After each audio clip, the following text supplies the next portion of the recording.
తూర్పు గోదావరి జిల్లాలో తుపాకీ బుల్లెట్లు కలకలం రేపాయి. వెహికల్ చెకింగ్ చేస్తుండగా పోలీసులు గుర్తించారు. కొవ్వూరు మండలం పంగిడిలో ఈ ఘటన జరిగింది. యూపీకి చెందిన అహ్మద్ సమీర్ హుస్సేన్ వద్ద తుపాకీ బుల్లెట్లు లభ్యమయ్యాయి. హుస్సేన్ 7 ఏళ్లుగా దేచర్ల గ్రామంలో నివాసం ఉంటున్నారు.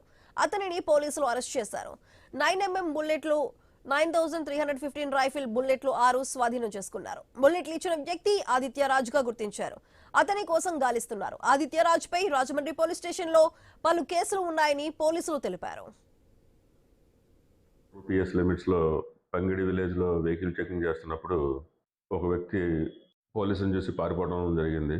సో అతను చేజ్ చేసి పట్టుకుంటే అతని దగ్గర సస్పిషియస్ గా ఒక 16 live ammunition 0.9mm 0.8mm ammunition దొరికింది. సో అతను ఇంట్రాగేట్ చేస్తే ఈ లైవ్ ఆమినేషన్ని యూపీలో వన్ ఆఫ్ ది ప్లేస్ సంబంధించిన వ్యక్తి ఇచ్చాడని చెప్పి డిస్క్లోజ్ చేశాడు. సో కేసు ఇన్వెస్టిగేషన్లో ఉంది. కేసు రిజిస్టర్ చేశాము. అతను అరెస్ట్ చేశాం. ఎవరైతే లైవ్ ఆమినేషన్ ఇతను ఎందుకు ఇచ్చాడు, ఇంకా అతని దగ్గర ఇంకా వెపన్స్ ఉన్నాయా ఏంటనేది ఫర్దర్ ఇన్వెస్టిగేషన్ తెలుస్తుంది. పార్టీస్ ఆ ఏరియాస్కి మూవ్ అవుతున్నాయి. తూర్పుగోదావరి జిల్లాలో తుపాకీ బుల్లెట్లు అయితే కలకలం రేపాయి. వెహికల్ చెకింగ్ చేస్తుండగా దొరికింది. అదే దీనికి సంబంధించి పూర్తి డీటెయిల్స్ మా ప్రతినిధి భార్గవ్ అందిస్తారు. భార్గవ్, చెప్పండి, యూపీకి చెందిన ఈ అహ్మద్ సమీర్ హుస్సేన్ వద్ద అయితే తుపాకీ బుల్లెట్లు అయితే లభ్యమయ్యాయి. అయితే అతనికి ఆదిత్యరాజ్ అనే వ్యక్తి ఇచ్చినట్లుగా తెలుస్తోంది. మరి అసలు ఆదిత్యరాజ్ దగ్గర ఇతను తీసుకున్నారా, లేదంటే వేరే వాళ్ళ కోసం ఇవ్వడానికి తీసుకున్నారా? అసలు దీనికి సంబంధించి పూర్తి డీటెయిల్స్ ఏంటి? ప్రశాంతంగా ఉండేటువంటి గోదావరి జిల్లాలోని పల్లెల్లో ఈ తుపాకీ బుల్లెట్లు అనేవి కూడా కలకలం రేపుతున్నాయి. ఎందుకంటే ఒక సాధారణంగా కార్మికుడిగా పనిచేస్తూ ఉన్న వ్యక్తి వద్ద అహ్మద్ సమీర్ హుస్సేన్ వద్ద ఇతను గత కొంతకాలంగా కూడా ఇక్కడే ఉన్నటువంటి దేచర్ల గ్రామంలో నివాసం ఉంటున్నాడు.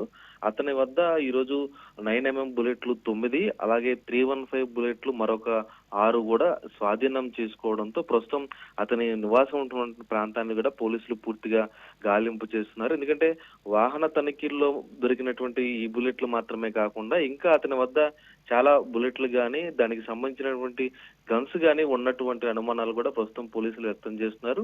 గత 7 ఏళ్లుగా ఇక్కడే ఉంటున్నటువంటి అహ్మద్ సమీర్ హుస్సేన్ ఈ బుల్లెట్లు తుపాకీల ద్వారా కూడా ఎటువంటి అసాంఘిక కార్యకలాపాలు పాల్పడుతున్నారు, లేదంటే దారి దోపిడీలు గానీ ఏమైనా చేస్తున్నారన్నటువంటి అనుమానాలు కూడా వస్తున్న నేపథ్యంలో అతనికి ఈ బుల్లెట్లు ఎక్కడి నుంచి వచ్చాయి అనే కోణంలో కూడా ఉత్తరప్రదేశ్ కు చెందినటువంటి వ్యక్తి ఇవి సప్లై చేసినట్లుగా కూడా గుర్తించారు. అతని సప్లై చేసినటువంటి ఆదిత్యరాజ్ కోసం కూడా ప్రస్తుతం పోలీసులు ప్రత్యేక టీం పెట్టి ఆ ప్రాంతానికి పంపడం అయితే జరిగింది. అతని వద్ద ఆయుధాలు కూడా ఉన్నట్లు సమీర్ హుస్సేన్ చెప్పడంతో ప్రస్తుతం ఆదిత్యరాజ్ కోసం కూడా గాలింపు చర్యలు చేపడుతున్నారు.